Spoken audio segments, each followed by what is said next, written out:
Everyone, welcome back to my channel. So আজকে আবার একটু বেরোচ্ছি, ইচ্ছা আছে সোদপুর পানিহাটি বেসিক্যালি যা যা জায়গাগুলো আছে ওই 3-4টে সুন্দর সুন্দর মন্দির রয়েছে। তো ইচ্ছে আছে সেগুলোকে এক্সপ্লোর করবো, তোমাদের সাথে যতটা পারি শেয়ার করব, কোথায় কোন মন্দির আছে, সেই মন্দিরের কী হিস্ট্রি আছে।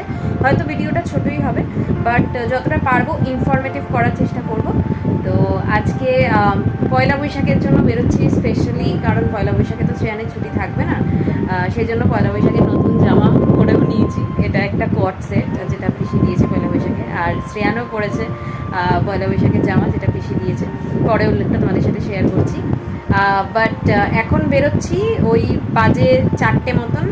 এখন বেরোলে মোটামুটি আলো পেয়ে যাব। সবার প্রথমে যাওয়ার ইচ্ছা আছে খড়দা, অ্যান্ড দেন খড়দা থেকে কভার করতে করতে সোদপুরে, দেন আগরপাড়াতে আসি।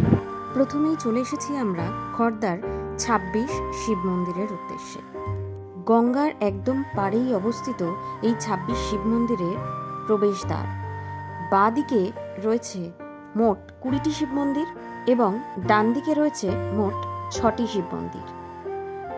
19বিংশ শতাব্দীর শুরুর দিকে জমিদার শ্রী রামহরি বিশ্বাস 12টি মন্দির এই প্রাঙ্গণে প্রতিষ্ঠা করেন এবং 1803 সালে ওনার মৃত্যুর পর ওনার পুত্র শ্রী প্রাণকৃষ্ণ বিশ্বাস এখানে প্রতিষ্ঠা করেন আরও 14টি মন্দির। প্রত্যেকটি মন্দিরই 8 চালা এবং সমান উচ্চতা বিশিষ্ট, কিন্তু কিছু মন্দিরের গঠনশৈলী এবং মন্দিরের ভিতরে যে লিঙ্গর আকৃতি রয়েছে সেগুলোর উচ্চতা এবং গঠনশৈলী অন্য রকমের। এই আয়তাকার প্রাঙ্গণে অবস্থিত 14টি মন্দিরের প্রবেশদ্বার মন্দির প্রাঙ্গণের দিকেই মুখ করে রয়েছে, কিন্তু বাকি 6টি মন্দিরের প্রবেশদ্বার রয়েছে গঙ্গার দিকে মুখ করে। মানে পিছন দিয়ে যদি বেরোনো যায় তাহলে দেখা যাবে উল্টো দিকেই গঙ্গা, আর তার উল্টো দিকেই রয়েছে প্রবেশদ্বার। মন্দিরের গায়ে যে অসাধারণ সুন্দর খোদাই করা কারুকার্য রয়েছে সেগুলোরও কিন্তু গঠনশৈলী বিভিন্ন রকমের, কিন্তু বর্তমানে তা অযত্নে ক্ষয় হয়ে এসেছে। এই 26টি শিব মন্দিরের মধ্যে থেকে 4টি শিব মন্দিরের দরজা সবসময় বন্ধই থাকে।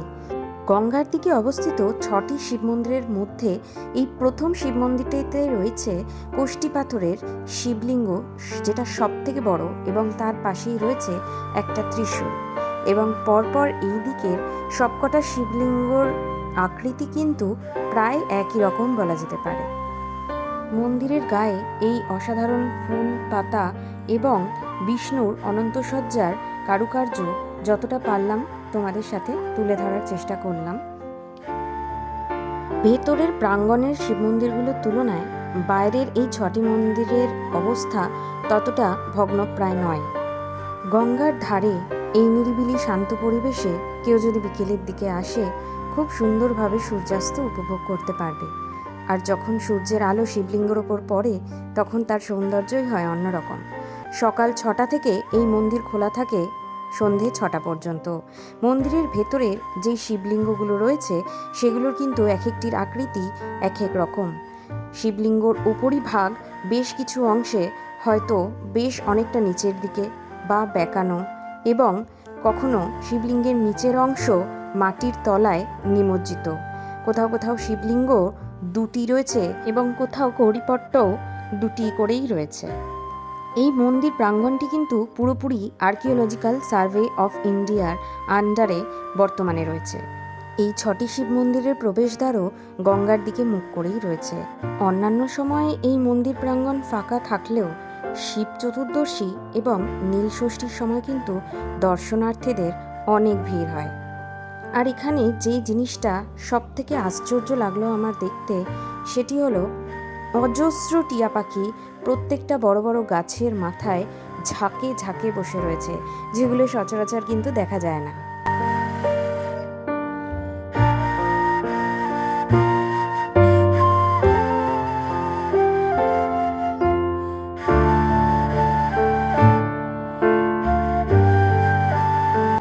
সন্ধে 6টায় এই মন্দিরটি বন্ধ হয়ে যাওয়ার পর আমরা চলে গেছিলাম খড়দহ শ্যামসুন্দর জিউ মন্দিরে। এই মন্দিরটিও কিন্তু অনেক বেশি দর্শনার্থীকে আকৃষ্ট করেন। মা শারদা বলতেন এখানকার শ্যাম নাকি জীবন্ত এবং হেঁটে খেলে বেড়ায়। প্রথমেই আমরা প্রবেশ করেছিলাম শ্রী মদনমোহনজির মন্দিরে। সেখানে সেই সময় আরতি চলছিল। মূল মন্দির প্রদক্ষিণ করতে গেলে লক্ষ্য করা যাবে শ্রীকৃষ্ণের জীবন কাহিনী এখানে লিপিবদ্ধ হয়ে রয়েছে। এই মন্দিরটি প্রতিষ্ঠা করেছিলেন শ্রী নিত্যানন্দ মহাপ্রভুর ঐশ্বরিক পুত্র শ্রী বীরভদ্র গোস্বামী। কথিত আছে এই মন্দিরে বহুদিন থেকে ছিলেন মহাপ্রভু শ্রী চৈতন্য এবং নিত্যানন্দ মহাপ্রভু। মন্দিরে সন্ধেবেলা প্রচুর মানুষ আসেন, যারা নাট মন্দিরে বসে সন্ধ্যা আরতি উপভোগ করতে পারেন এবং আরতির শেষে এখানে চরণামৃত দেওয়া হয়। ভোগও বিতরণ করা হয় এই কুঞ্জবাটিতে। সকাল 7টা থেকে দুপুর 12টা এবং বিকেল 5:30 থেকে সন্ধ্যে 7:30 পর্যন্ত এই মন্দির দর্শনার্থীদের জন্য খোলা থাকে। মন্দির থেকে বেরিয়ে ডান দিকে তাকালেই দেখা যাবে নিতাইয়ের ঘর। সেখান থেকে সোজা চলে এলাম সোদপুরের শ্রী সাই বাবার মন্দিরে। রাজা বিস্কুটের যে কারখানাটি রয়েছে ঠিক তার পাশেই অবস্থিত রয়েছে এত বড় শিরডি সাই বাবার মন্দিরটি। মন্দিরের বাইরেই জুতো খুলে ঢুকতে হবে, আর বাইরে রয়েছে প্রচুর দোকান, যেখানে ফল, প্রসাদ, ফুল সবই ডালা পাওয়া যাচ্ছে সাই বাবাকে পুজো দেওয়ার জন্য। মন্দিরের ভিতরের কারুকার্য শৈলী এত সুন্দর এবং পরিবেশটি এত শান্ত যে অনেকক্ষণ বসে থাকতে ইচ্ছে করে। মন্দিরটি খোলা থাকে প্রত্যহ সকাল 6:30 থেকে দুপুর 12টা এবং দুপুর 3টে থেকে সন্ধে 8টা পর্যন্ত। মন্দিরের ডান দিকে এবং বাঁ দিকে তাকালে দেখা যাবে শ্রী সাই বাবার জীবনীও খুব সুন্দরভাবে ছবির মাধ্যমে ব্যক্ত করে তুলে ধরা হয়েছে। এখানে খুব সুন্দর ফুলের বাগান মতন রয়েছে, যেখানে সুন্দরভাবে মেনটেন করা হয় গাছগাছালি, এবং পরিবেশটি খুবই শান্ত, স্নিগ্ধ এবং শীতল। সেখান থেকে বেরিয়ে আমরা চলে এলাম আগরপাড়ার গিরিবালা দাসী ঠাকুর মন্দিরে। এই মন্দিরটি প্রতিষ্ঠা করেন রানী রাসমণির নাতবউ শ্রীযুক্তা গিরিবালা দাসী জমিদার মহাশয়া। 1318 সনের 18ই জ্যৈষ্ঠ থেকে এই মন্দিরটি গঙ্গার তীরে অবস্থিত, যেখানে রয়েছে 6টি শিব মন্দির এবং প্রত্যেকটি মন্দিরের ওপরে কারুকার্য বিভিন্ন রকমের রয়েছে।